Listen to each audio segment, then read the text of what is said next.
4. A recording of this meeting shall be made and be held for 30 days for public record. Would you all stand for the Pledge of Allegiance?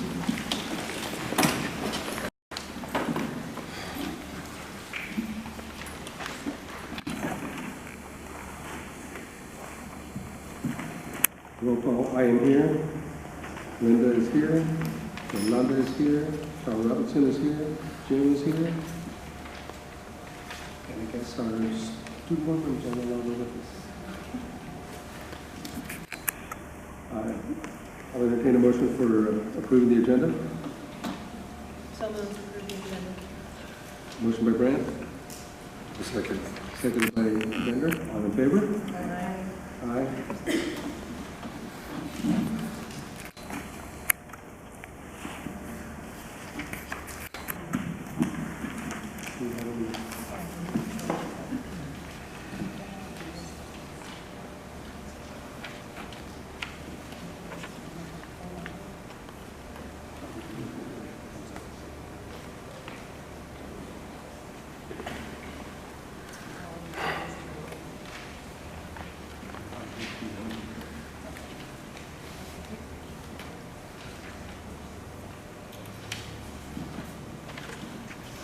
Members of the public may address the board on any items within the jurisdiction of the board by submitting a presentation request to the secretary. Members of the public are strongly urged not to mention personnel by name and are reminded that they are not immune from legal action if personnel are named. Board may limit each speaker to 3 minutes or a total of 20 minutes per topic. People wishing to speak on items that are on the board agenda will be called upon at the time the item is concerned. People wishing to speak on items that are not on the board agenda will be called upon at this time. Since the board cannot generally take action on items that are not on the agenda, those items will be referred to the superintendent for handling. Kathy Nelson.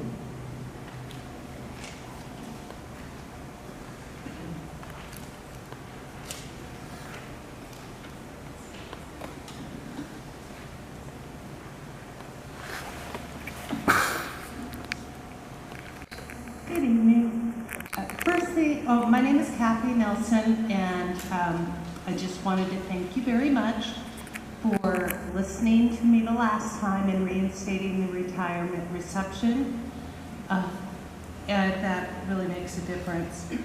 And I just wanted to say one little thing, and that was, well, when I've been a teacher in this district for 28 years, and my husband was on the board. He was, ran with Mario the very first time, and he was on there for 9 years, so I've seen things come and go. I've seen the goods and the bads of this district, and I'm really looking forward to seeing it on an uphill mode, and I'm looking forward to our new superintendent, Ms. Gates.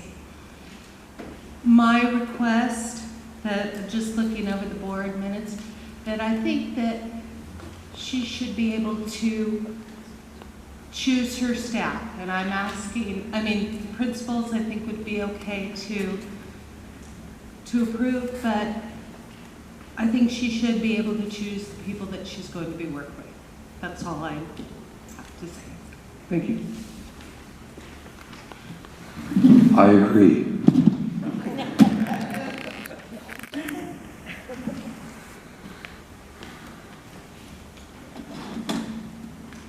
Sylvia?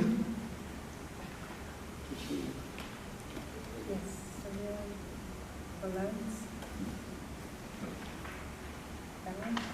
Valio? Sylvia?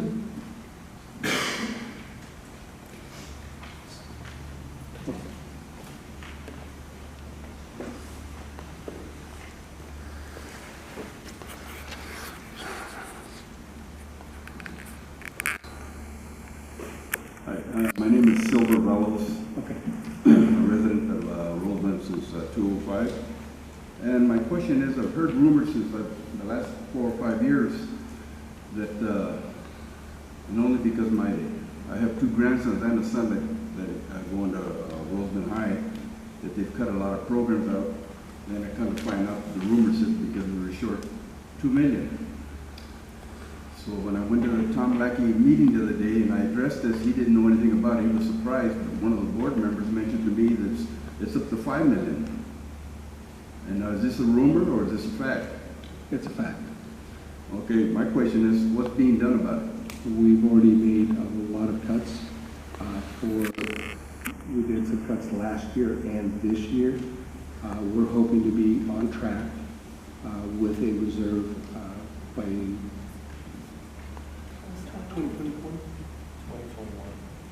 2021. Okay, well, if it was like 5,000, 50,000, that stuff happens, okay, because I've worked for the Corporation Waste Management, which is worldwide, and I was one of the collectors and salesmen there, so it's easy to find out and track the people down that took that money. And the way I understood, It was not taken. well, if the money, how does $5 million come up missing? That's what I It want did to not know. come up missing. We had programs. that were not- Misappropriated then? It was programs that were not funded by the state. Okay, another question that I want to ask behind that is, I heard that 2 or 3 years ago that when construction was done, if not this school, another one, that one of the contractors submitted his bill twice and he got paid for it twice. Now, how true is that? That is not true. And who investigated this? Our CBO. Now, all these funds that were distributed or misappropriated can all be tracked down then to a certain person, or was it just a lot of people involved? For what were you talking about? What? What were you talking about? The funds, the $5 million that's missing, that I'm still on the funds. The money was not missing. It was used to do programs at the school that the state did not fund. In other words, the state never paid. So what you're for. saying is that you spent the money and then the state didn't reimburse you for it then? Yes.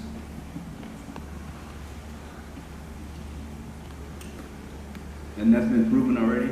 Yes. And how can I get a hold of all that information?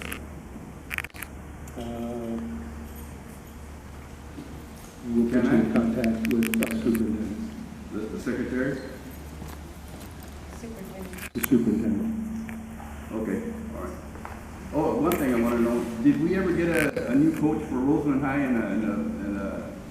because the last time I asked if they were looking for a coach because the other one had quit this last year or year before, did we ever get a new coach for our varsity team? For which team? Rosamond High? Which one? Football, basketball. What sport? There's only one. Which sport? What sports? Football, sorry.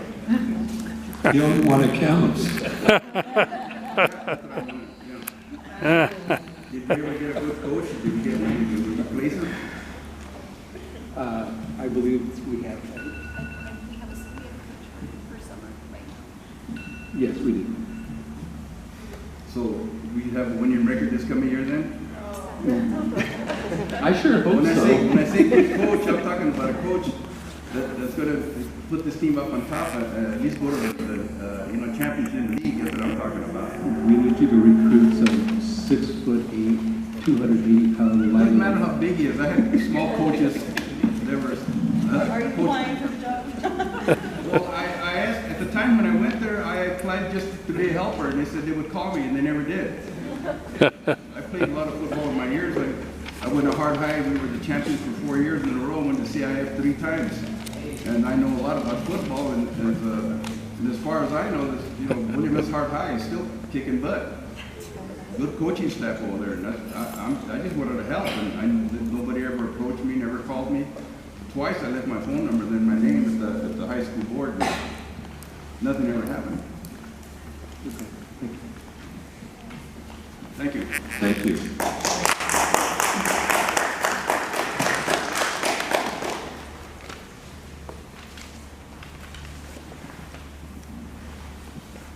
And then Mary will call you actually we can call you now because that'll be the next consent item coming up. I would not try to say your last name, but I would put you.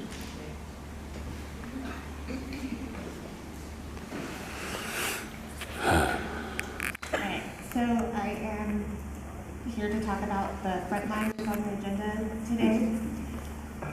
Let me preface this with It's not an issue of clocking in and out. Anywhere you have to do that.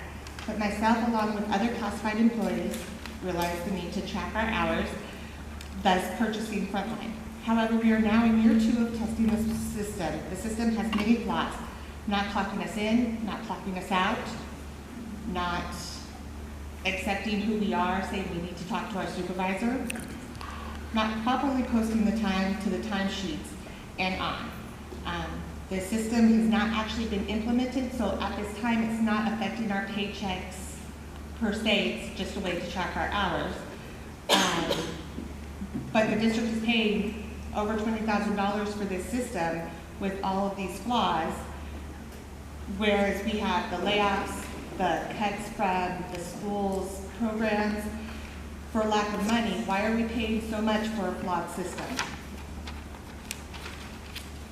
Is what we would like maybe some investigation, maybe looking to find less expensive, better working products. Frontline is used that.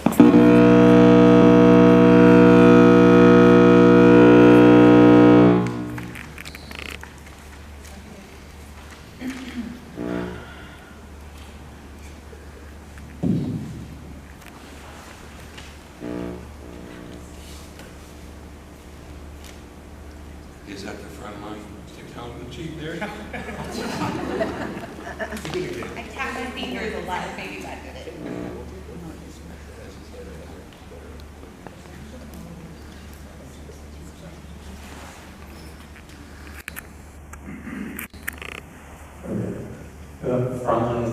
Frontlines use hundreds of school districts throughout the state and the country. Time and attendance is just one part of it. Absence tracking and sub-call is another part of Frontline. It's kind of like a package deal for Frontline. Has it worked 100% perfectly? No. There's reasons for it. Has it worked better than it ever has? I would say that it has. One of the problems is our equipment is old. We do need new equipment. We just can't afford it at the moment. And the equipment would be Chrome boxes or dedicated devices for the system at each site. But people have been adapting, checking in with the app on their phones, calling in. I think I personally have seen less than fewer complaints. If that's not the case, then we look into it. But it's working as intended. It is keeping track of time, and we are reconciling it when we do payroll. And as far as the value, we looked at other vendors, and it is one of the lowest cost products out there for what it does. The other kinds of products, we wouldn't even be able to support it because of the complexity of it. Frontline was really built for schools. We haven't been able to find a competitor in that realm.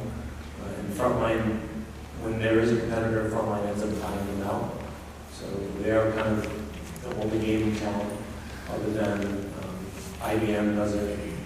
There's other services that happen, but the cost is significantly higher. Well, I don't know why you're not getting the complaints, because I know myself, I've come to the office and spoke with Mr. Irving and let him know, I want to say probably 3 times a month, every month since I've been at Ascend, we have an issue. And our amazing secretary will get us clocked in and out so that the times are correct. I know when I was at the high school, again, our amazing secretary would clock us in and out when we had issues, because it's at least once a month we're having issues, and at Ascend it seems worse. So I'm letting you know that now if it's not getting to you, because it's just very frustrating, and there's a lot of worry coming from classified that when this goes in, we're still having all these problems and they seem to be getting worse. I appreciate the feedback. That was part of the reason why we did extend the MOU for another year. We don't want to use the system to penalize anyone if it's not working as intended. So we're constantly working on it, but I think if we get new equipment, that would solve a lot of our problems. Maybe we can have Mr. Wexler track the discrepancies, like the ticket, and that way we have more data to make a more informed decision, because I think that's very valuable, because I know your paychecks, you want to Well, make sure and you get. as Erica stated, Yeah. they have been very graciously not penalizing anybody for it. It is just a concern that we have, as it does seem to not be getting better. And I'm sorry that you haven't heard when we've gone in. But, I mean, like I said, we have an amazing secretary at Ascend, we have an amazing secretary at the high school. I can only guess that the two elementaries also have secretaries that are helping to make sure that it's working for us. Just to clarify, the absence manager is working fine. Yes, It's exactly. just the clocking in and out, and there's been multiple complaints about when it does work and we're able to clock in and out, it's not posting, it'll say 0 time on the timesheet. So that's just the issue. I'll check with Mr. Irving, and we'll try to keep a log of issues that we're having. But to me, it seemed like that it's been dying down, the problems, but we'll look into it again. Okay, all right, thank you very much.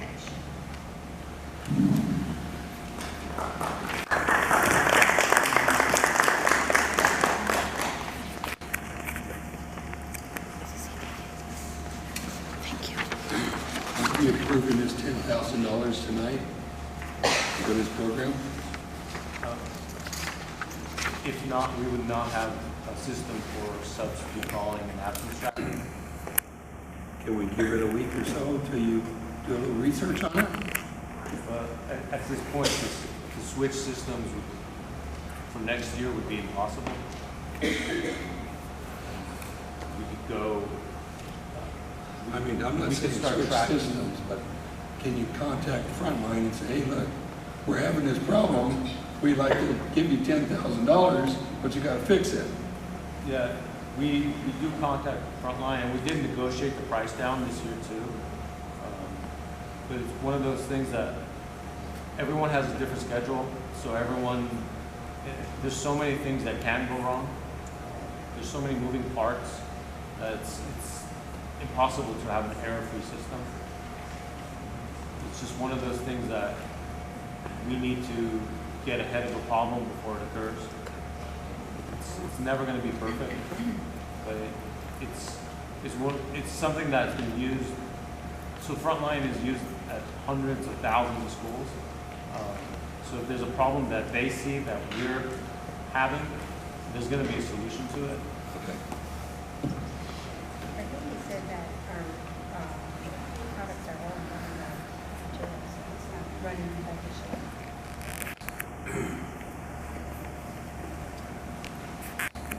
California Cadet Corps Sergeant, Major Dennis. Instructor from the Army.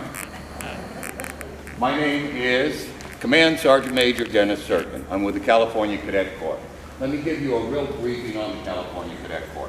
California Cadet Corps was established by the Adjutant General in 1911, General Forbes. General Forbes looked ahead to the future. We were the first ROTC program in the country, possibly in the world. The Army then used our program in 1916 as their model. Now, even though the Air Force doesn't like to admit it, they were part of the Army at the time. They then, when they broke off, created their Air Force JROTC. Great program, Army's program is great, Navy has a great program, and it is unfortunate that your district has now lost that program. What we are looking to do, since the governor, by the way, which happened to be one of our cadets, our former governor, Jerry Brown, was one of the cadets in the California Cadet Corps. He saw fit to take us from a $1 million a year budget to an $8 million a year budget. Next year to be a $10 million a year budget. After speaking to Mr. Riley, what I saw was the opportunity for a program that you are losing, great program, to step in and do a lateral transfer and bring in the California Cadet Corps, which, by the way, happens to be part of the California National Guard youth programs. A little bit different than the Air Force program. We don't fly too many planes. We've got a lot of helicopters, though. In all actuality, the Army actually has more aircraft than the Air Force, which is really kind of funny, isn't it? Our program comes in, and what it does, it is a applied leadership program. We do not push for our cadets to go to the military. We leave that up to the federal ROTC programs. What we do is we apply the same principles to provide them a pathway to higher education. Now, we all know that higher education may not be college. Not everybody is going to college. The trades are really hurting right now. So our leadership program, which is applied from day one, actually prepares the youth of today to move on into leadership positions regardless of the field or the path they decide to take. Other leadership programs in schools teach you the theories, they teach you the principles, they teach you all of the rules, they never really teach you how to implement it. California Cadet Corps teaches you how to implement it day one. Everything you're taught, you apply, just like the JROTC programs. What we're looking at doing is taking the youth of today and giving them an opportunity for a future tomorrow. Now, what do we provide? Listen, I sat in one of these chairs, I know. By the way, I'm also an educator. Taught in the military academy for 10 years. I was also on board, and right now I'm also on the Veterans Memorial District Board in my town. And there, I get to be the chair. Now, what we do, we provide all of the uniforms, all of the curriculum, all of the color guard gear, all of the drill gear, and for state competitions, we provide the transportation, housing, the whole bit. Summer camp is coming up right now. For the first time, what we're doing is running 2 summer camps back to back. Last year we ran 2 summer camps, and it was a great success. During those summer camps, they get to learn things like survival, cyber, law enforcement, medical, as well as I do have a cadet drill instructors program. That way they get to come back and they know how to teach the program. We want the cadets to actually teach. We want them to run the program. How can you build a leader if you don't let them lead? The instructor becomes the advisor and the mentor. Actually, we want to put them out of work. We want them to sit back in his recliner and just go, okay, that looked good. When I was teaching at the military academy, it was very simple. Come in on Monday, okay. Cadet Lieutenant, you're going to teach this on Tuesday. Cadet Sergeant, you're going to teach this on Wednesday. Cadet Corporal, you're going to teach this on Thursday. I want a lesson plan on my desk. Tomorrow. They taught the classes. They learn to lead. But before they can learn to lead, what do they really have to do? They have to learn how to follow. I've never seen a good leader yet that wasn't a good follower to start with. The California Cadet Corps has been around a long time. It is tried, it is true. We have a curriculum team that stays on it that actually meets every month just to go over curriculum. That's all they do. They make sure everything is up to and above California state standards. Several of our programs actually fall into the CTE area. That's money on the table for those schools and those districts. So I promised I would keep this as brief as possible, and I'm sure there may be questions. I would be happy to answer them. So, where do we get our instructor for your program? That instructor normally comes out of the school. That is the only expense that the district has. Now, you just had a ROTC program, required 2 instructors, because the federal programs always require an officer and a non-com. Guess who's paying for those? School districts. We only require 1 instructor. Therefore, even though you're losing a program, and we can do a lateral transfer and bring the program over to the Cadet Corps, you're only required 1 instructor. Therefore, you're not paying any more money. It's a win-win. Did that work? Well, I don't understand how the instructor is trained and I love when people ask me these kind of questions. stuff like that. Okay, this summer, from July 21st through July 28th, we have BCTA. BCTA is a Basic Commandant Training Academy. It's your instructor, but guess what? He comes to us, or her. Some of our best commandants actually are women. And at that time, we train them at our expense, not yours. We house them, we feed them, we train them. We're not going to take teachers that know how to teach and teach them how to teach. They should already know that.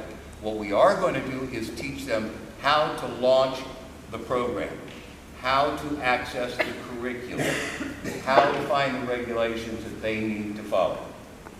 Basically, we teach them how to run the program. After a few years in the program, that same instructor can then come back for what we call a CTA, which is the Advanced Commandant Training Course. But we pay for that, not you.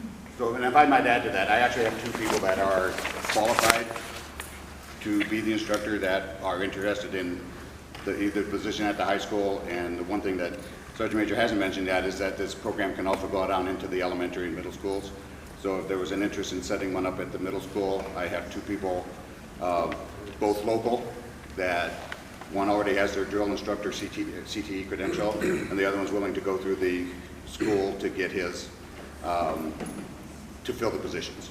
So I have no doubt that if the board, when the board makes that decision to approve ROTC, that we will have no problem filling the position by the beginning of the school year. As Mr. Riley is saying, and I hadn't quite gotten to that, is that our program, unlike the federal program, which can only operate in high schools, California Cadet Corps can start in elementary school and work its way and pathway right through elementary to middle school to high school. Now, what are some of the advantages for a student going through this? One, they do learn leadership principles. They do learn how to apply leadership.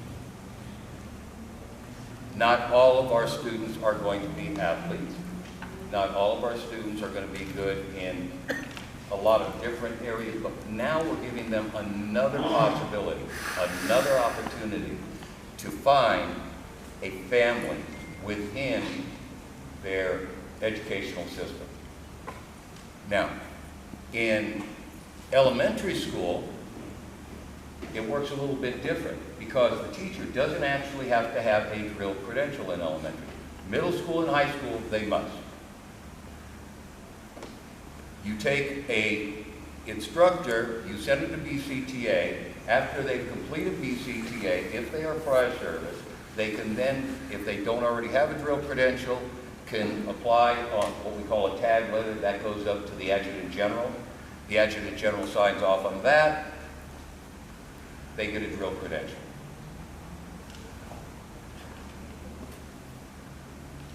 More questions? I have a question. As far as ROTC, when a student decides that they want to go into the military, they get a bump up in the pay grade and everything like that. Does that transfer with this new program? Okay. Or? even in JROTC, you must have acquired a certain number of years in the program. If you've acquired over 2 years, and when they are then go down to want to join the military, they may be given a bump up to E3. Okay? This is going to actually be determined by how long they have been in the Cadet Corps, just like it's determined with JROTC how long they've been in that program. The other thing with doing the lateral transfer is all of these students that are now in the JROTC program you've had will laterally transfer their rank and everything. I already talked to the colonel on that one. Are there any other questions? Where do we sign? There's a lot more information. There's a lot more information. I can stand up here and talk about this all day. Sir. So the instructors have a CTE credential as Yeah. opposed to a teaching credential? Most of them actually have both. The reason for the CTE credential is because it is a drill credential. It's not in English, it's not in math. It is actually a specified drill credential. Does that bump up in rank apply to all branches or just Army? Say again? The bump up to E3? Does that It apply to all should apply to any branch you go down and apply it. Though I'd be careful with the Marines. With the ribbons also transfer over? Say again? The ribbons along with the ranks, will they also transfer over? Okay, the ribbons will transfer over. I do not believe you have to substitute one of our ribbons. Okay, it's how should I? Even in the Army, if we have somebody who comes in from another branch, they can still wear their ribbons from the other branch. So that shouldn't be an issue.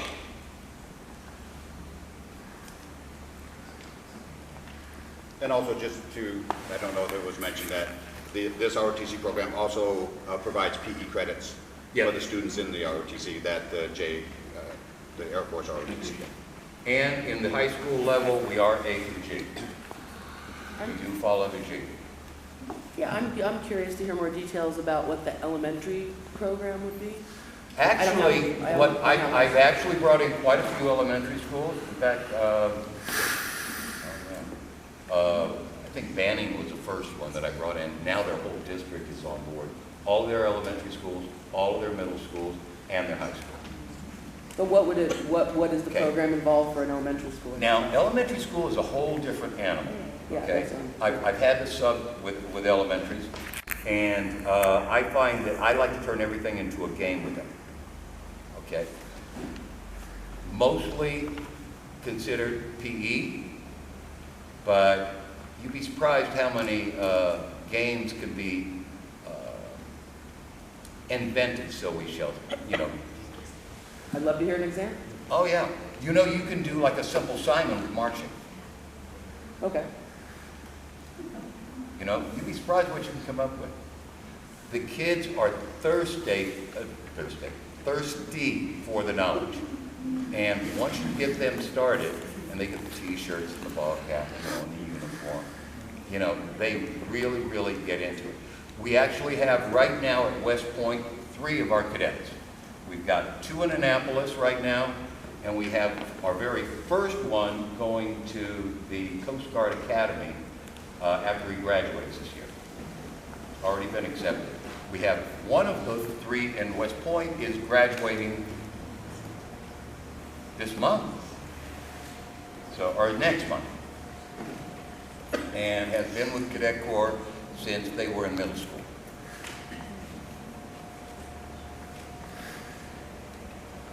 Could you just mention briefly about the UCLA Full Ride Scholarship? I'm sorry, say again? The UCLA Full Ride Scholarship that goes through this program. My brother Charlie showed me the picture of one of your cadets got a full 4-year scholarship through this program, so mention that. We are always looking at different ways to help our cadets. We're always looking at scholarships. We're always looking at grants that can help to improve the quality of the Cadet Corps. overall.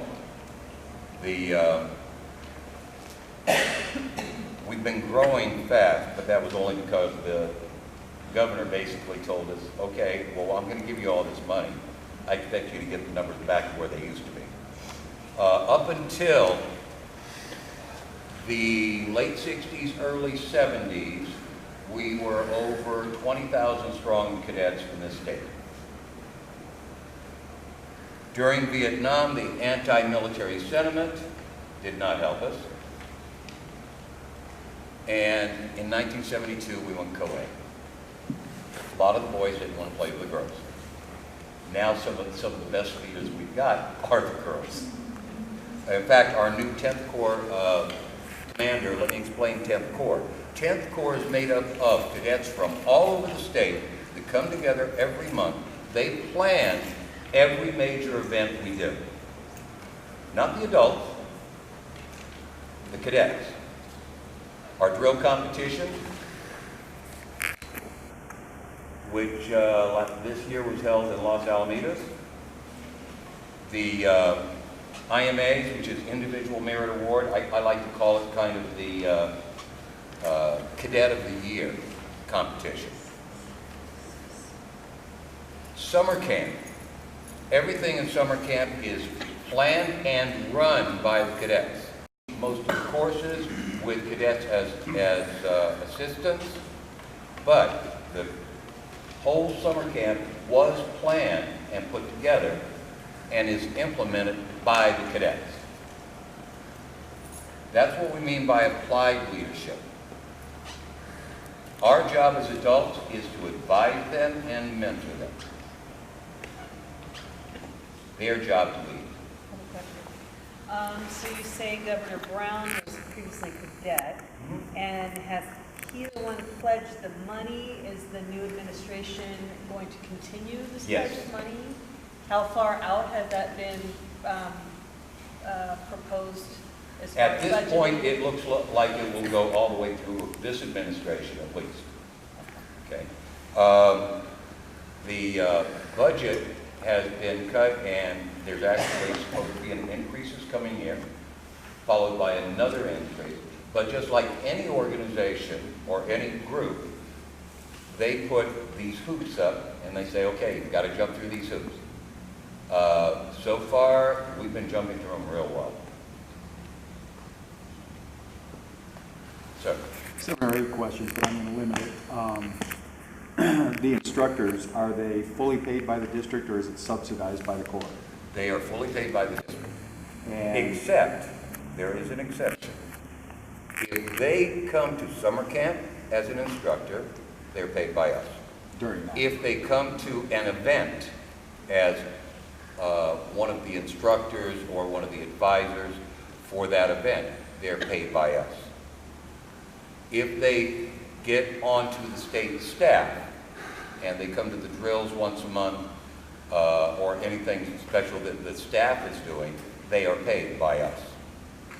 If they come to BCTA, which is coming up in July, and they have filled out their paperwork, we call them the commandant packet, okay, because they're called commandants. I don't know why, but that's what they're called. As long as their packet has been submitted, they've been accepted, and have been given their designation within the Cadet Corps, when they come for that training, they're paid by us. So we're going to house them, feed them, pay them, and train them. So essentially all of their staff development is covered by the Corps. You talked about only needing one instructor at a school site like the high school, as opposed to 2 that are required by the ROTC program. Our instructors have 5 different classes. How many students do they expect to have in a single class? Well, normally anywhere from 25 to 30 in a class. We do not want you to overcrowd. And then, And being an along his educator, I know question- about overcrowding. Okay, along his question, I know there was an issue as far as with our ROTC program paying above the teacher's salary. Is this a practice, or is it the teacher's salary? Not in California Cadet Corps. Okay, good. They're a teacher, you pay them the equivalent pay.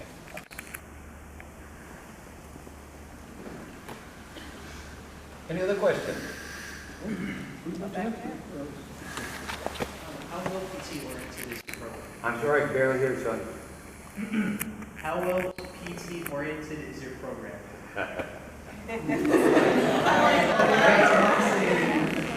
I love PT. It is one of my favorite things to do. I really love, PT is a great program. Interpret that for me, because Okay. In the military, PT is physical training. Okay, in schools it's PE, which is physical education. Let me put it this way. That PE program or PT program is going to be as good as the cadets in it. How many times a week do you require us to do PT? How many days in a week do you require us to do it? That's up to school. Okay.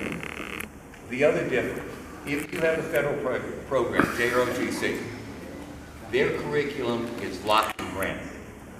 You will follow that program, no ifs, no ands, no buts. Your administrative principals have nothing to say over that program. California Cadet Corps, Mr. Riley on his campus is the commander-in-chief. The program is customized and designed to fit your goals on that campus. There are over 800 strands of curriculum. 800. If I put a cadet in the first grade and move them all the way up through the 12th grade, it is virtually impossible for that cadet to get all 800 strands. I have a school over in Santa Rosa that they are specializing in law enforcement. We're going to make them an MP battalion. In Loma Linda, we have a school, which is a parochial school, that conscientious objectors, not a problem with that, they are going to come on board as a medical battalion. And they are going to specialize in the medical fields. We do CERT training. We do medical training. We do mountaineering. We do survival. We do law enforcement. We do public safety. So my question is, why aren't we in your schools? Well, I'm wondering too. Are there any other questions? Yes. Mr. Riley, we have a separate salary schedule for CTE teachers. Hopefully you've gone over that with the people who are interested in the program. What are they expecting in terms of our salary range or beginning salary? However, it would work out in the salary structure. So if they qualify to start at the bottom end of the salary schedule, are they still interested? But if they have 10 years of service teaching elsewhere, are they going to be able to be moved up the salary scale? So as long as they can be moved up the salary scale based on their experience, well, I don't think we'll have an issue. The ones I've talked to have one has taught ROTC before. He's still teaching a military academy now at a different school. He's got over 13 years of teaching experience and is CTE drill instructor. So you've had that discussion with them. They have an idea of what their beginning salary would be. Yes, I believe so. Based on our current salary schedule for CTE instructors. Correct. And we would still have the opportunity to bring these people on board and get the program started. Yes, we still have the opportunity, yes. Good, thank you. Actually, sir, I'm trying to figure out why they want to get paid at all. They should be paying you. Okay, let's sign that. I don't think that will work. Because they're gonna have too much fun.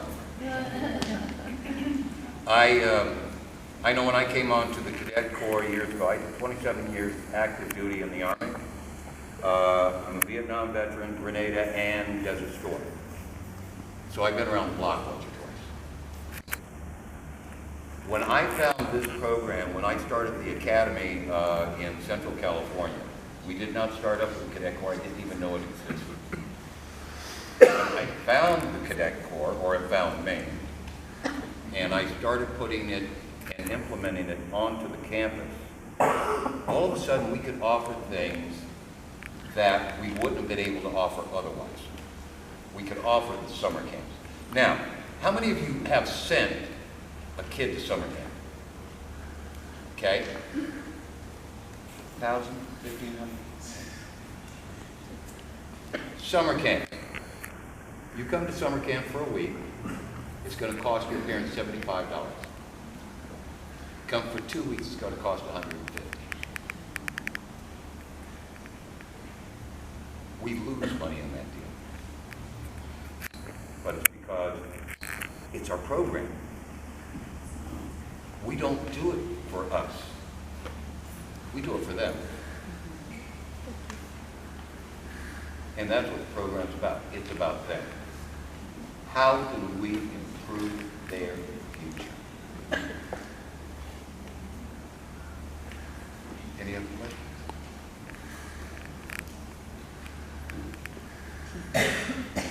Sounds really good. Thank you very much.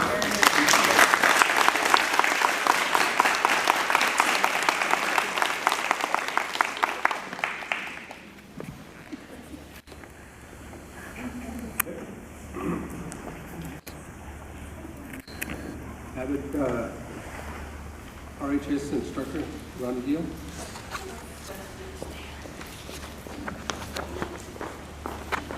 Good evening.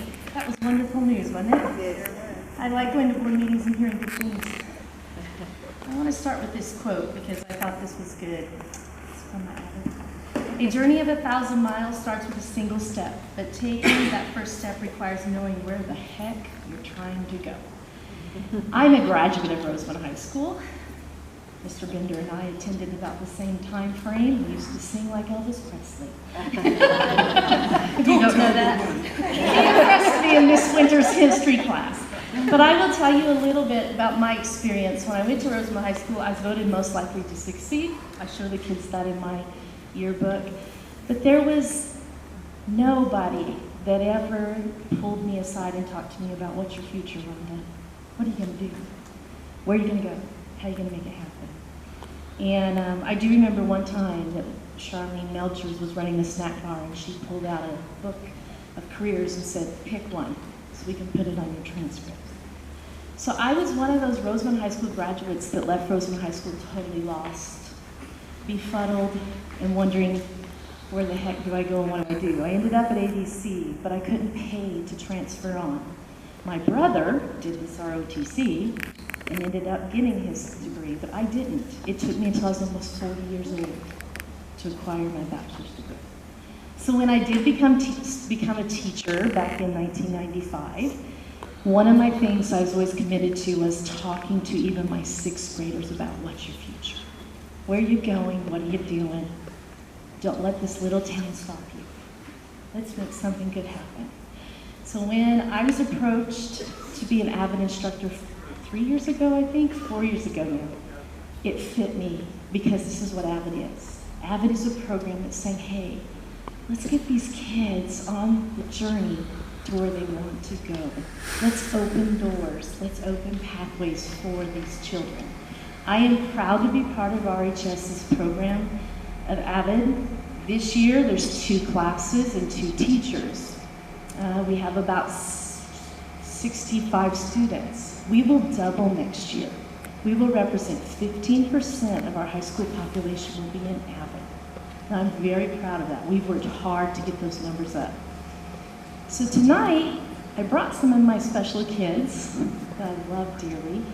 And before they come up and present to the board, they want to show you their vision boards. They want to show you their organized binders. We want to show you a video that Marlene made for our recruitment. So can we play the video?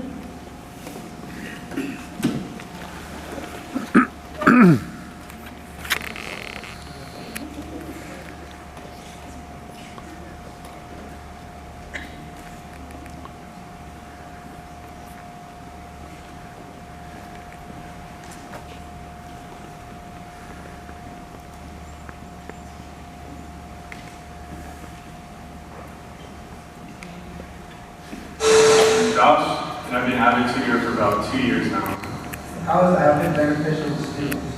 I would say AVID is beneficial to students because it's good to have a mentor in your life, a mentor that you trust, someone that is genuinely interested in your life in every aspect, every way. I would also say that it would be good to sort of live and plan goals and to help achieve from the mentors. What do you expect out of students? Well, I would expect them to come as they are. The reason for that, we all have a lot of growing to do, and I would say that coming as you are gives us a feel of who you truly are, and not only that, but we are all here to grow together and to move on and become the people who we always wanted to be. Yes, I want it that way. Tell me one thing nothing but a morning. My name is Anaya. I'm 15 years old. How you say that it has really helped me stay organized and learn how has that benefited? It's really helped me with keeping my grades, stay good, help me when I need help. Why would you work for I work for a young man, and it helps prepare for your future, and it does really help you stay organized and learn multiplication learns, and it's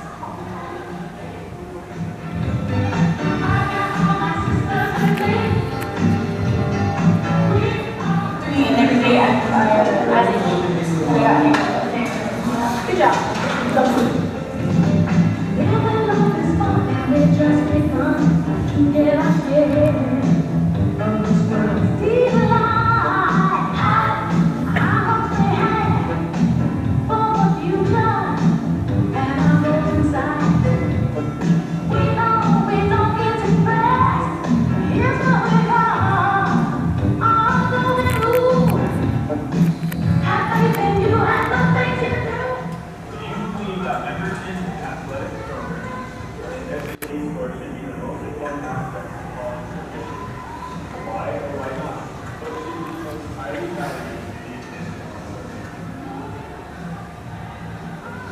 Colleges should look at the progress you've made over high school. Like the 4 years, they should look at what you've done.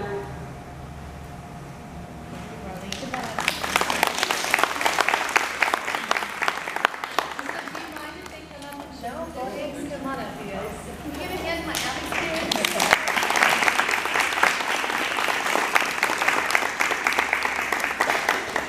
Just show tradition words and show.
everyone. So I was really excited about the presentation from the California Cadet Corps. Sorry, I had surgery on Friday and I'm a little out of it.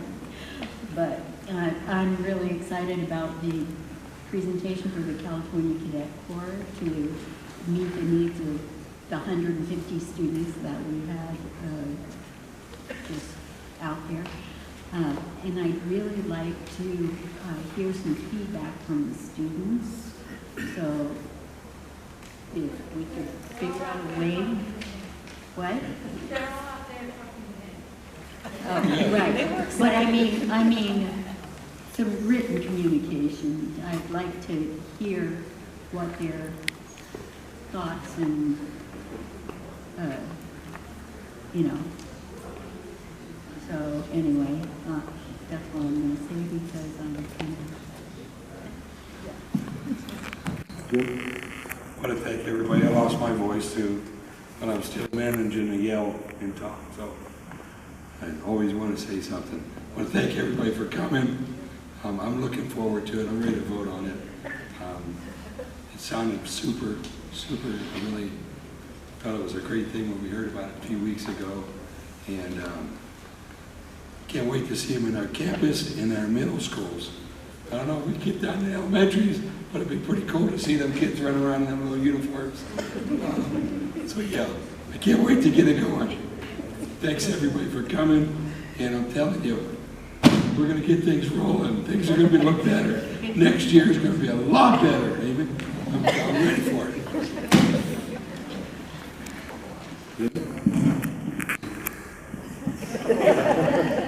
All right. First of all, I want to thank everybody for being here. I want to congratulate our graduates that are coming up, our elementary, going to middle school to high school, and high school graduates. So that's a great time of the year. We can always honor those students. I had a great time nice time seeing our high school honors dinner. That was an excellent event, very well done. So I really appreciated attending that. The Rosamond High School yearbook, whoever did that, fantastic. That's really nice. It's very nicely done. I agree that I'm excited about the California Cadet Corps. I could see our students, I think they like the idea of the lateral move, so that their credit, that the time they've spent counts, and I think that's really important for these students, especially for our students who are going to be juniors and seniors for next year. So for me, that's huge. For AVID, thank you guys for presenting.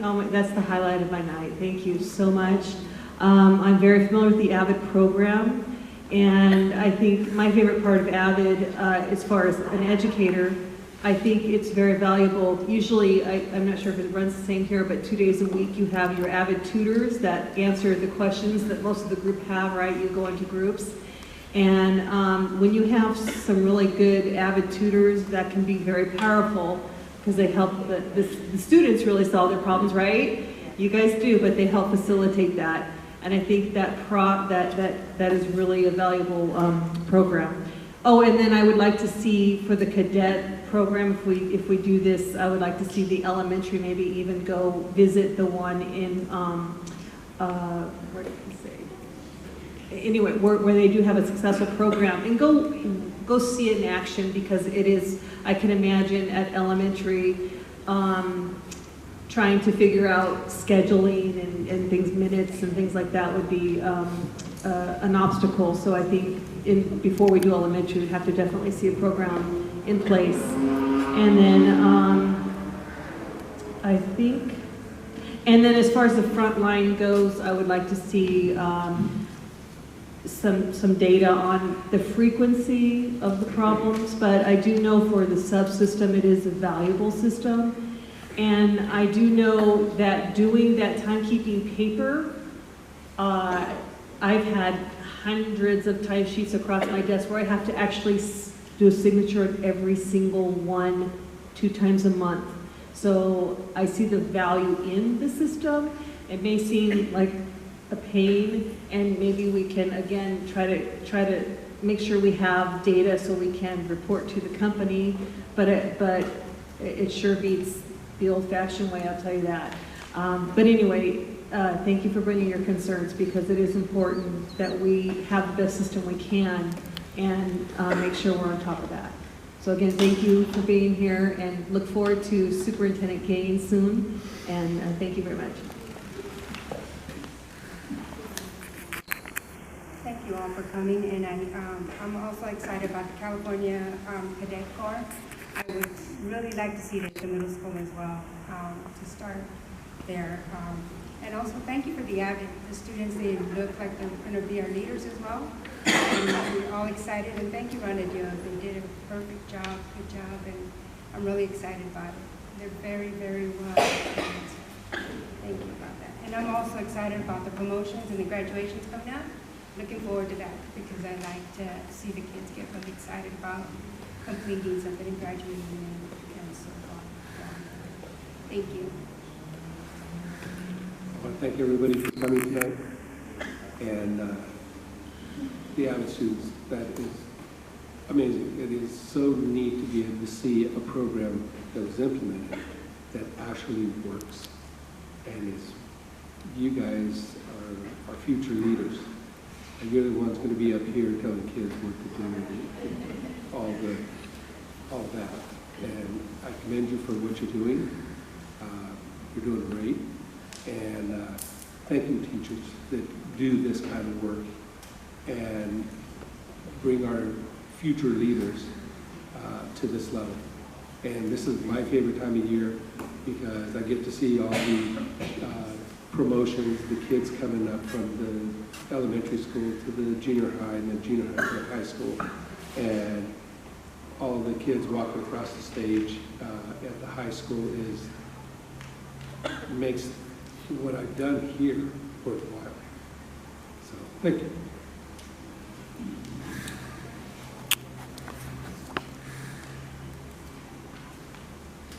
Let's go first. Sure. RTA? I think it's my turn. You know,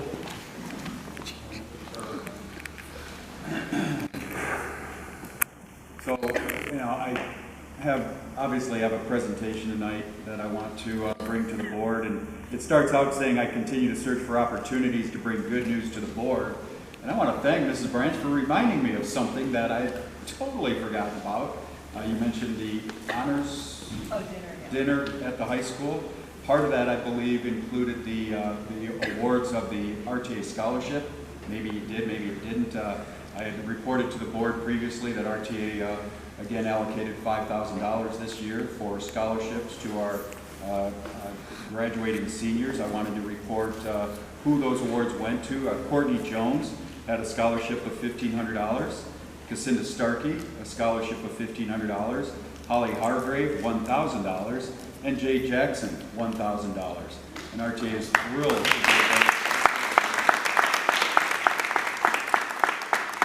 I'm also very interested in the presentation of the California Cadet Corps. Of course, I urge the district and the board to utilize due diligence to investigate and look into the program and make sure it's everything that it seems to be. Certainly I see, because of the CTE connection of the program, it can work within our current framework of our bargaining agreement. So if it's a program that the district feels is worth what it seems to be, I'm sure we can implement that within our current framework. I love the idea of bringing new, exciting programs to a district, but I'm still concerned about bringing a new program when we've cut away previous programs that don't seem to be looked at as being restored first. So I hope the board will consider that. Again, some good news, but unfortunately again tonight I'm left to dwell on, here it comes, I know, I'm sorry. One of these days I won't have to do this. I'm left to dwell upon some ongoing frustrations. Something we've talked about way too many times is the one-year-old tentative agreement between RTA and the district of simple, clarifying contract language changes The district has still not notified RTA of its determination in the PERB complaint of an unfair labor practice filed in March. Not until I checked in with CTA did I find out that late last week, Schools Legal Services had notified CTA of its denial of the complaint. The district continues to show a lack of respect to RTA and its 195 teachers and counselors by not making a simple communication of the district's position. About the denial of the complaint, it is another example of the district's uncooperative approach to this entire issue. The denial is based on two principles. One, there was not a signed document between the then Superintendent Jeff Weinstein and myself, and that the PERB charge was untimely filed. Now, I agree there was not a signed document, but that does not mean there was not an agreement. Mrs. Sanchez, Mr. Gutierrez, you were on the board last spring. You heard me update the board repeatedly on negotiations and report when we had finally had an agreement. We have the final draft of the agreement in an email by Schools Legal Services for proving that we had an agreement. RTA held a ratification vote late last May, and you heard me report that the result of the vote in an open session board meeting. At a board meeting last June, you heard Mr. Weinstein exclaim that the agreement would be on the next agenda. Clearly, we had an agreement. Schools Legal also claims our charges were untimely filed. This is absolutely ridiculous. In the fall, after repeated requests by RTA to put the agreement on a board agenda for vote, the district cited the need to remove one item from the agreement. Again, proving that we had an agreement. After several discussions with Mrs. Hargis and consulting with the RTA Executive Board, I agreed to remove the one item. Again, the district declared the TA would be put on the board, before the board for a vote. But then, after more time passed, waiting on the district to follow up, I was told in December, on the day the agenda was being prepared, another item had to be removed before the agreement was to be considered. Finally, after no movement by the district, RTA filed the PERB complaint in March. It was not RTA causing these delays in getting our agreement to the board. It was the district's repeated lack of effort, communication, and backpedaling that dragged on this process. I guess I made a mistake of using the approach I've used for 20 years. I tried to resolve our issues by working together, an approach that has not been equally embraced by the district administration, presumably under advice from the county. RTA and CTA are prepared to vigorously fight this battle and win the PERB complaint. To avoid further distrust and delay, I urge the board to direct the district administration to dismiss the response given by Schools Legal Services and once again to have the tentative agreement put on an upcoming agenda for your vote. A second item in which I have received several emails from teachers is agenda item tonight 10B, your administrative assignments. This item shows the board is planning on continuing with 3 district administrators for 2019-2020. How can the board, in good conscience, keep 3 administrators at a cost of over $400,000 at the district office when there has been close to 40 teaching positions reduced between this year and for next year, along with the elimination of several successful instructional programs? There are an equal number of or more classified positions that have been reduced, upwards to 60 of them. No doubt the board missed key timelines in reducing administrative positions at the district office. What has the board done to consider this situation, and what is the plan to reduce at the district office the same way that teaching and classified jobs have been slashed? What is the plan? It's mismanagement. It is mismanagement that put us in a severely negative financial position. Mismanagement over the last 9 months that has blocked the teachers from being involved with providing solutions that may have been much less devastating to the education of our students. Ongoing mismanagement that is keeping us overstaffed in certain areas and understaffed in others. Mismanagement that is the reason for many of our highly qualified, credentialed, veteran teachers that have decided to leave our district.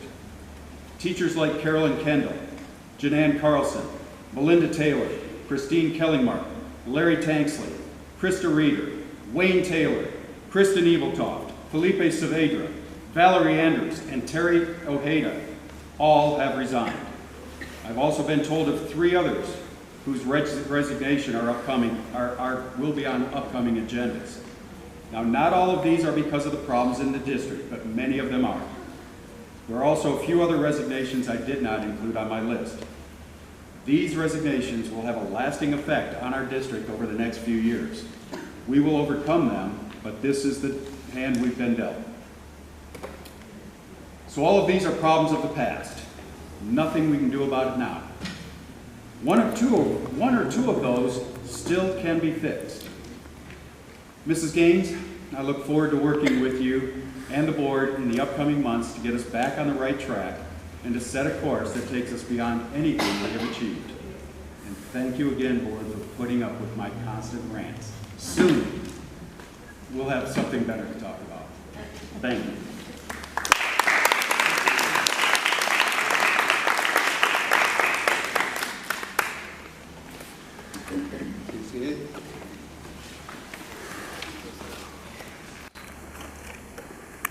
Thank you, Mr. Coleman, but I guess I should have went first, oh man. Sorry about that. You know, you say everything that we're all feeling, you know, and it's a lot of truth.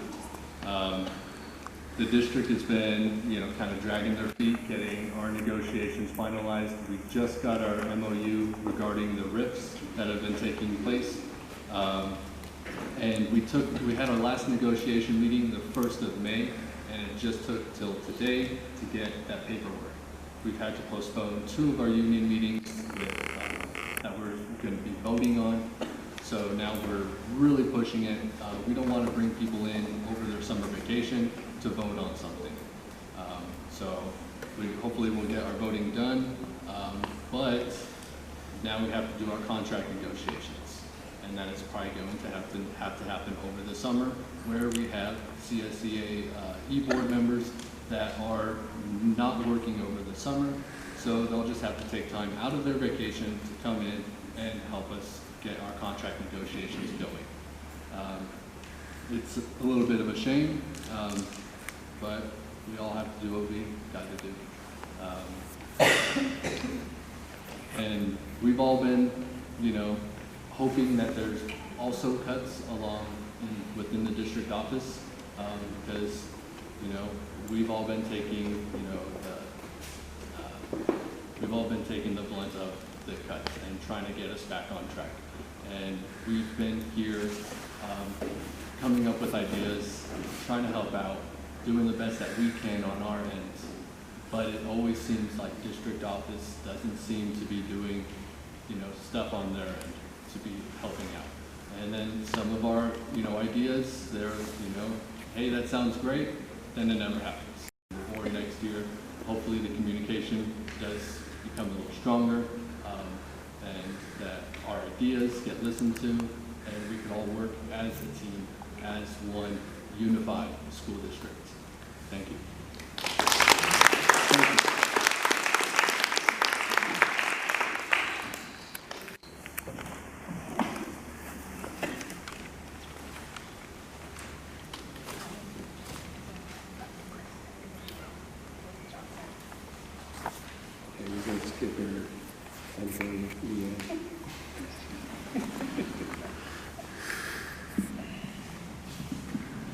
Good evening, thank you all for coming.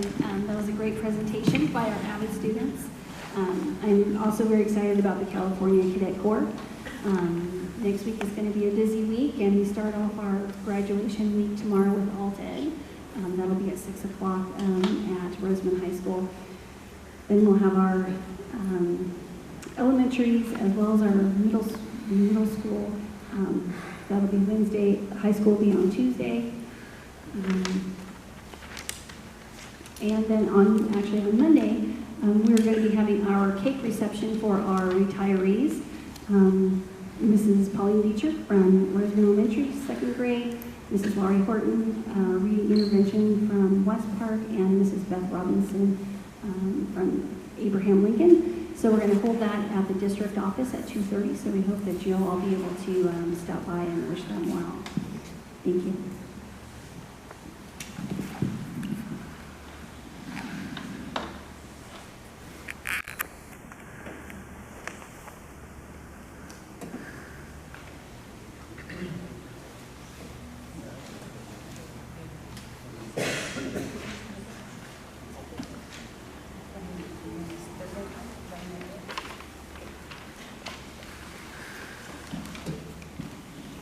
Consent items A through H. Does anyone have any questions on it?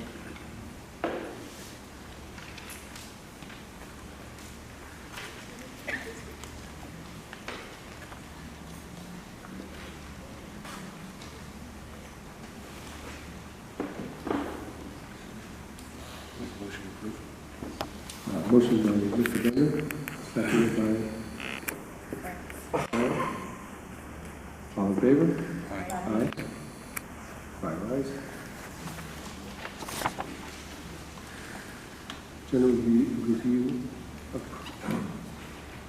annual review of approval of the comprehensive school safety plans. Eric, give us a rundown of that. That we went through the process of developing the plan and updating it, and we did local law enforcement. Every site has every site has said they've done the self-certification process and gone through the school site council and made it available to the public for comment. So we presented it to the board for approval. And it will go to the county. I motion that we table the our comprehensive school safety plans because it's not complete. They don't have the certifications in the paperwork. And there's some other errors that I noticed on there, so we want to table it and put on the next board agenda. Okay. I have a motion to table the approval of the safety plan. I'm not going to motion to table. Do I hear a second? Second. Mr. Bender, all in favor for tabling? Aye. Aye.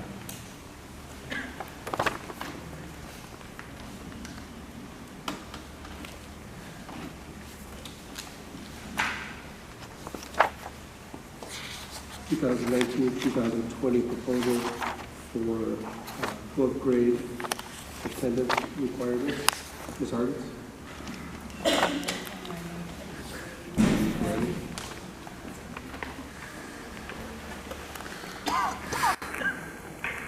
Good evening.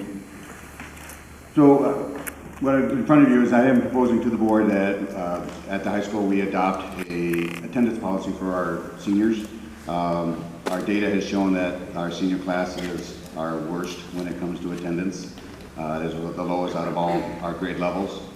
At previous school districts I've been at, they have instituted that, and it's basically the seniors have to be in class a certain period of time. I'm proposing 92% of the time in order for them to qualify to attend any senior activities, whether that's prom, senior night, grad night, and graduation ceremonies. The attendance policy would be based on the number of periods in the year, so 180 days times 6, and so it's 92% of that. The only excuse, it's an attendance policy, so they have to be there. The only excused absences are the state approved, a doctor's note, a school activity, a funeral for an immediate family, or a court ordered date with the court. What I like about this policy is it also counts tardies into that attendance policy. So if there is 3 tardies of 30 minutes or more during a period, it counts as a full day absence. So 3 tardies of 30 minutes or more, they would lose all 6 periods. They would lose 6 periods. 3 tardies of less than 30 minutes counts as a full period of absence. So we total up how many periods they missed, multiply it by, divide it by, and see what they get, and see that they've made the 92%. It provides us some leverage when it comes to seniors and making sure they come to school and are in their seat. So, any questions? Sounds good to me. Well, okay. How about we do this throughout the district? It's a informational item at this point. Right. We would need you to put something together in writing, submit it to the policy committee, they will review it, and then they put it on the board agenda, and then we can vote on it. Okay, so I'm getting your blessing to move ahead then? Yes. Okay. So I would say that other schools, they did have the same requirement for 8th grade. 8th grade promotions. So but I'm only at the high school, so I don't want to talk for Nat. I would want to know, I want to know what those numbers are now. I can get that for you. I will submit it with the packet of information. I know right now the senior attendance is below 90%. I mean, I agree that something like this is needed, but I don't want the bar to be so high so we need to have a baseline. So 80% over, or 92% over a full day is if they could miss a little over 1 full day a month.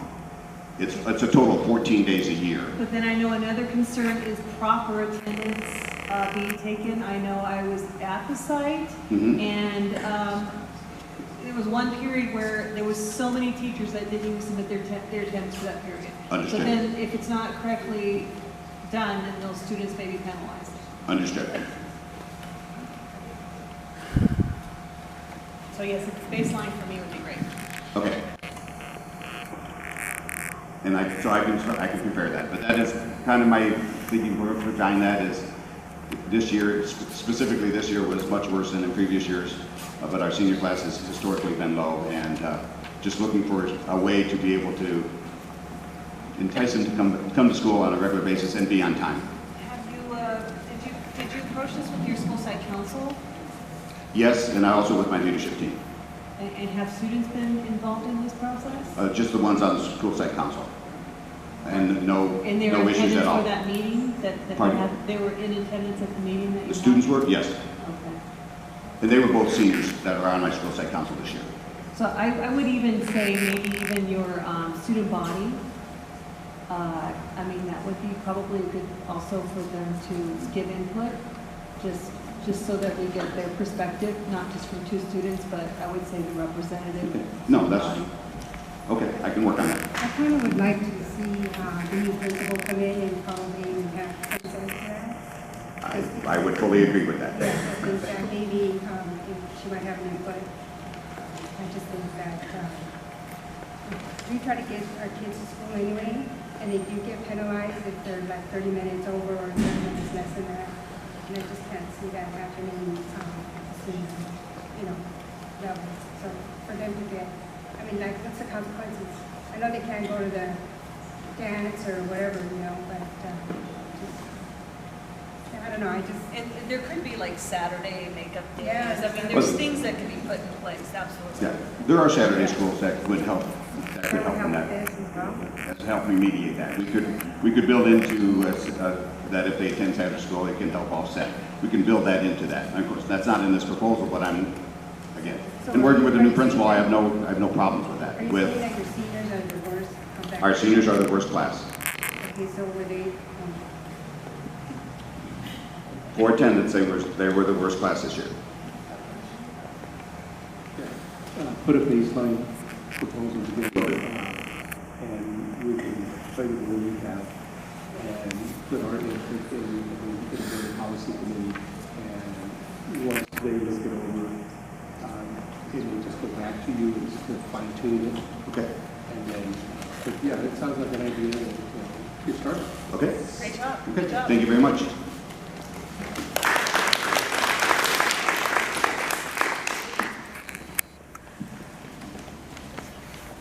Third interim report.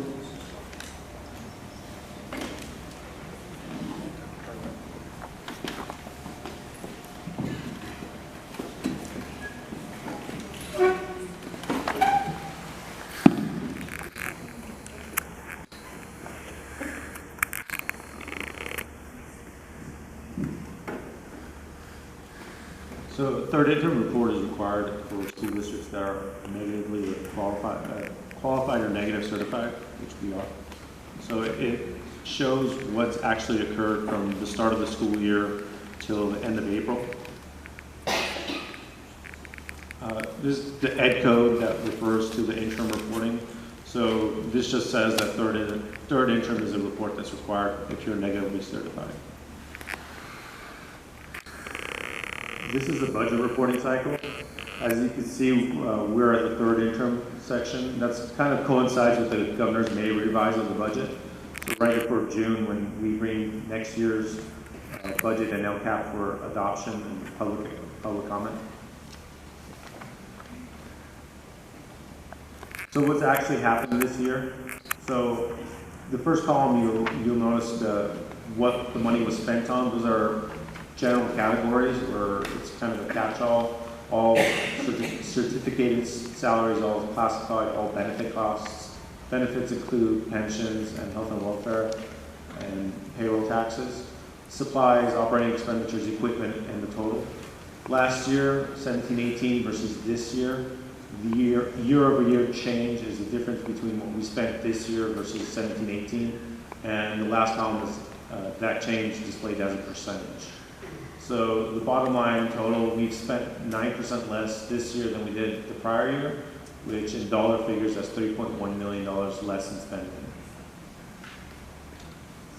And this is what's actually occurred. So what dollars have actually gone out since April 30th.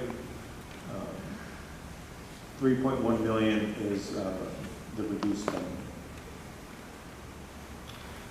This is an overview of our budget. So this is not what's actually occurred. This is budget of revenues and expenditures. Because it is in April, it's pretty closely aligned to what's actually occurred.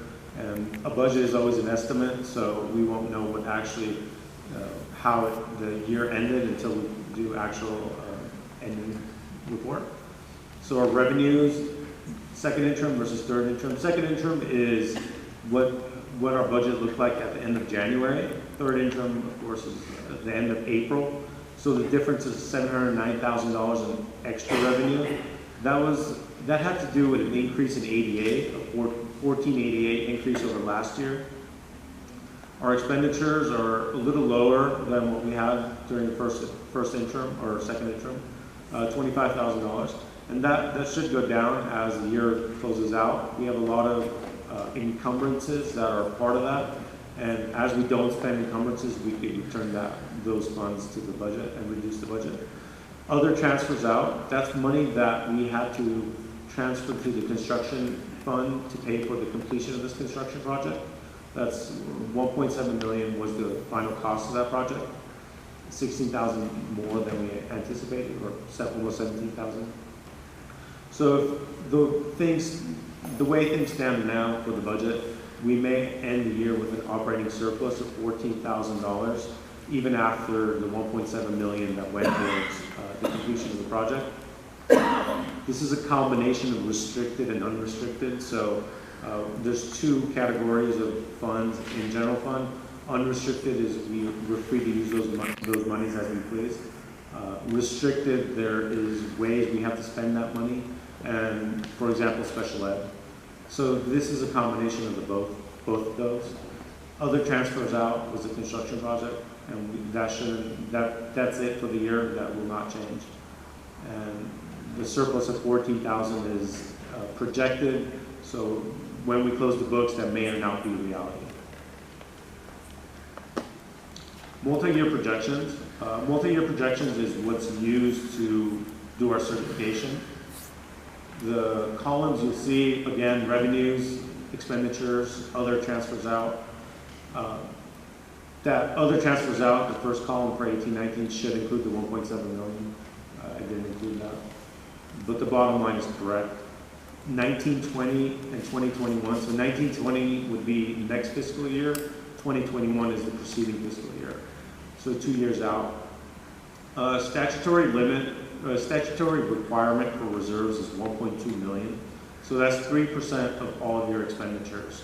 So we will not make that this year. We'll have an ending fund balance of negative 3.2 million. Next year, we anticipate having a reserve of $626,000. That won't be enough to meet that 3%, but it should get us into qualified territory. And the following year, we will have a reserve of $4.6 million, which will be well beyond the required 3%. But just to tell you, just to show what 3% really means for us, our monthly payroll is $2 million, and our benefit premiums are $600,000. So a 3% reserve would not cover our monthly payroll and benefit expenses. But that is what's required to get back to positive certification. Looking forward, beyond closing this year and the next 2 fiscal years, we did have our spring audit last week. It was a preliminary audit. They'll be back in the fall. Some findings that they have: kindergarten retention forms at one of our elementary school sites. They found 4 of them that were done incorrectly, so we'll have to back that ADA out. Rare earth student schedules were not correctly inputted in areas. We don't know what impact that'll have on ADA. And there was a student at Skippa that was on an inter-district that we have to back out all of their ADA. We don't have a number for this at this moment. We just got that information from the auditors today. So we'll work on our final ADA report for the year. Will reflect the reduced ADA based on what the auditors saw last week. The governor and the state Congress are reconciling their budget. The governor did have a May revision, but the state Congress has a lot of conflicts with that May revision. So we don't know what the budget will look like next year. We could count on COLA for LCFF, but beyond that, we're not sure. There might be a possible increase in special education funding. There is no discretionary one-time funds in general fund. For us, that means a reduction of $700,000. And that could be used in any purpose that we use this year for salaries. We won't see that next year or the following year. And then discussing multiple grant programs. So it's kind of a return to categorical spending. The grants have specific reasons, specific purposes, and there's a multitude of them, so we don't know which one will be finalized. And we should know what the budget is next year, for next year in June. The state is required by law to pass it in June. And a recession is on the horizon. If you've been keeping up with the economy, the stock market is kind of going lower. The state is heavily relying on capital gains taxes. Capital gains taxes are generated by real estate sales and stocks. We've had a great year because of IPOs through Uber and Lyft, but that is kind of at the tip. There's no big businesses next year that are going to go to an IPO. And as the stock market goes up and down, the state revenues will go up and down. So there's very likely a recession on the horizon. What that means for us is deferrals, and LCFF can be reduced. They can carry a gap. That talk hasn't been brought up, but it is a reality for us. Any questions?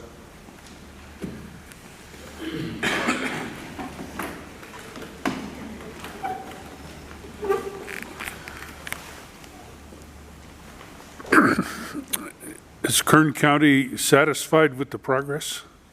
Yes.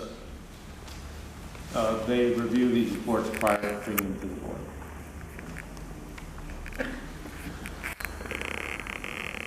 You talk about 3% to be qualified.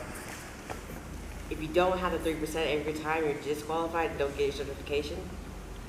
Right, so the way it works is there's 3 levels of certification: positive, qualified, and negative. Positive means you have beyond 3%. Qualified means you're below 3%, but you're able to make your bills. Negative means you're not able to make your current obligations. And it also, you have to project it out for 3 years. Yeah, and the county agrees with it or disagrees. So if our NYP, we have ongoing training and support for faculty and administrators through consultants. What we budgeted, the software $165,000 and the consulting $25,000. Our actual expense, certificated salary $4,500, and benefits associated with that $103. Books and supplies $3,000, And services and other operating expenditures, $17,000. I don't know specifically why it was so under what we projected, but that's something we'll have to explain next time when we come back. When we present the next LCAP for 1920, we have to adjust these numbers down. We have to kind of give a justification why that money wasn't spent. All CAS tested administrators were trained to administer the summative and practice assessments at all school sites. There was no cost associated with this, but this was something we felt was important in the LCAP. Expand access to opportunities to demonstrate college and career readiness for all students through proliferation and support of CPE pathways. What we budgeted on top and what actually was spent at the bottom. So expenditures are pretty close to what we budgeted, and by the end of the year, they should be completely spent.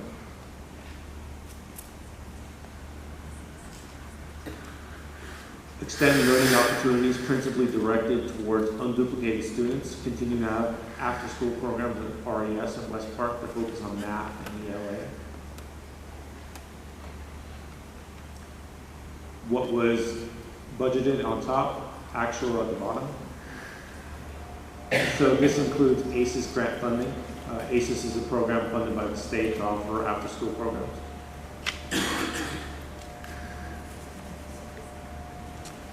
Continue the college counseling program at RHS Early College Campus. Continue to have 2 college counselors principally directed to support unduplicated students.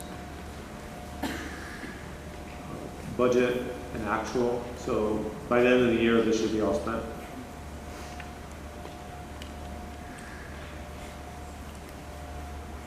College readiness classes. Continue to hold senior mathematics acceleration and preparation classes at RHS.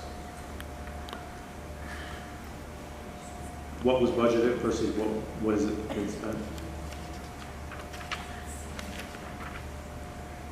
Continue to provide additional opportunities for students at Tropico and RHS to engage in learning and credit recovery through A+. What's been budgeted? Credit recovery will take place in the summertime, so those expenses will be in the ending presentation for June.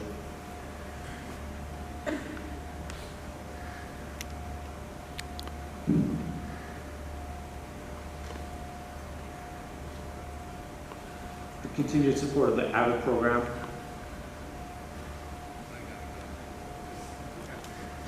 Budgeted versus what's been spent.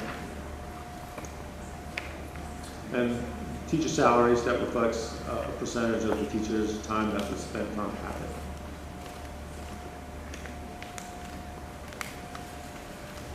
Continue to offer dual enrollment college classes for our high school students through a partnership with ABC. What was budgeted versus what's been spent so far. Again, if you have questions, just feel free to ask. I'll answer them the best I can. If I don't have an answer, I'll have to research it and get back to you. Continue to implement formative and benchmark assessments district-wide in order to identify students' progress towards meeting grade level standards.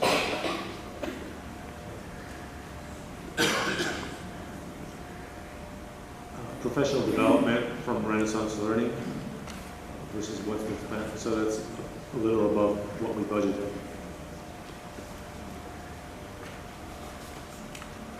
Develop and implement a plan for multiple approaches to inclusion of students with special needs.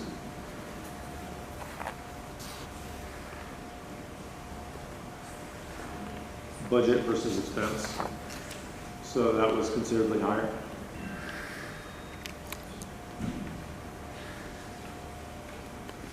Continue to have transitional kindergarten classes. Budget versus expense. So by the end of the year, this should be all spent. Implement ELD program at all school sites. Implement supplemental Pearson ILIT curriculum at Tropico, West Park, and RES. budgeted versus what was spent.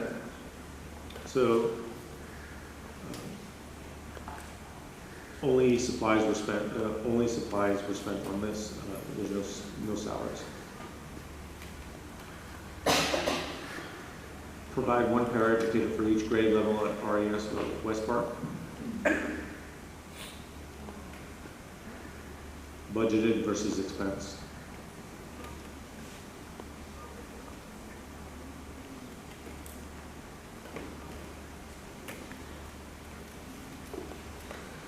Continue to implement the professional learning community model of collaborative and school improvement district-wide.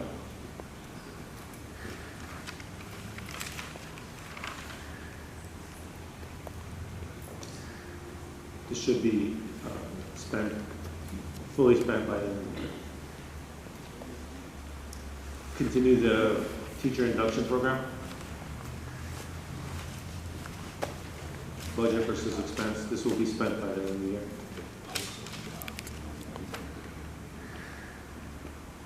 Voluntary peer coaching program for faculty.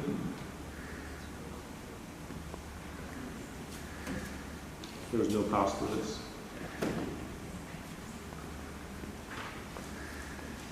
Establish clear accountability expectations for classroom instructions. Incorporate expectations into the new classroom observation program. Site administrators will do a minimum of 4 classroom walkthrough per semester for every teacher. That was part of the administrators' duties for the year. Is that informal observation? Yes.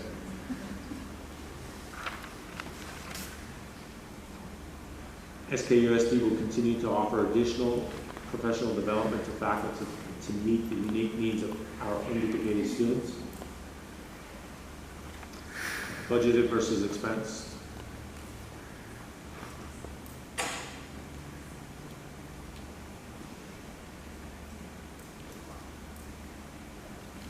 The district will provide teachers who are fully credentialed and appropriately assigned, including administrators and support staff.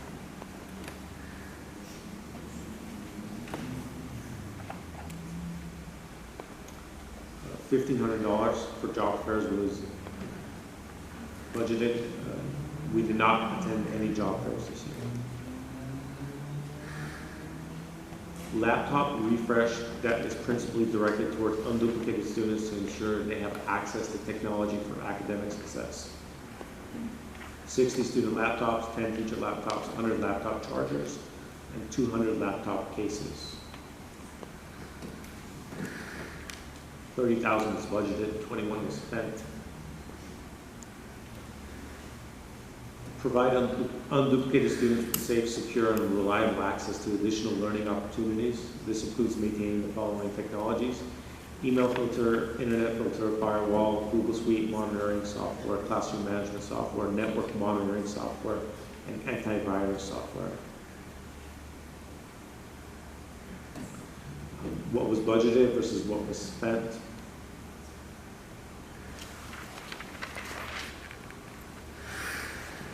Actuals are coming.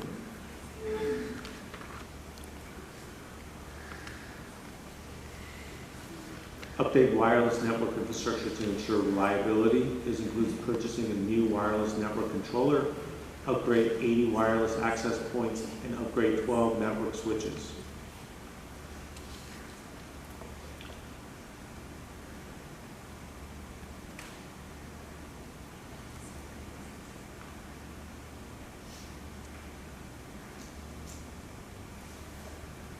Ongoing supplemental technology training for faculty and staff.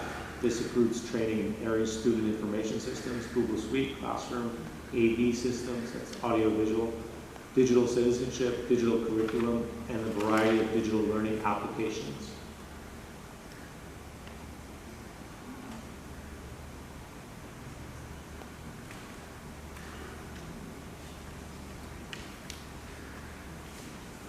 Continue to provide supplemental access to learning and productivity software to faculty, staff, and students. This includes the following supplemental software tools: Google Suite, Adobe Creative Cloud, iExcel, Accelerated Reader, Overdrive, Digital Library, Turn It In, Illuminate, Magic Box, and Typing Club.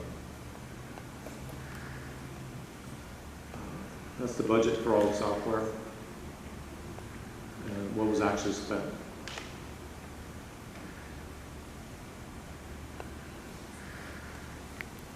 Maintain additional staffing of the IT department. The staffing in the IT department consists of the director, instructional support, and technology, 2 system administrators, and 4 system IT technicians.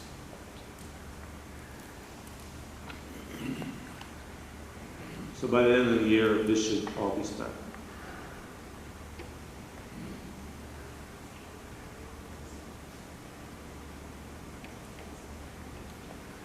Continue to have extra support for unduplicated students. This includes student support team teachers at every site to ensure access principally directed at meeting the needs of unduplicated students. So budget versus spent, this should be all spent by the end of the year.